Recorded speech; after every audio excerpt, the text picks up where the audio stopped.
Hello, welcome back to my channel. It's October 12, 2025.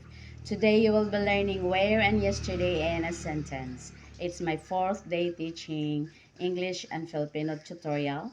And I know by now you learned something. Just keep coming back here at Chene's Bilingual Bridge Room and you will learn something every day. Okay, hope you enjoy watching and at the same time learning. Well, start.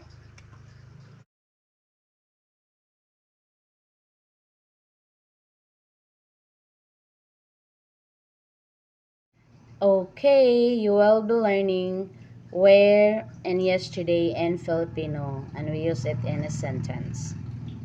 We'll start. Where were you yesterday? In Visayan, you have to say asa ka gahapon. And in Tagalog, you have to say saan ka ba kahapon? Again, you have to say in Visayan asa ka gahapon. In Tagalog, saan ka ba kahapon? And I have a note below where it says ka refers to you and ba is just a helping word.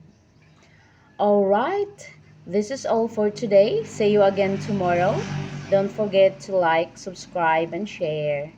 And hope you enjoy watching and at the same time learning.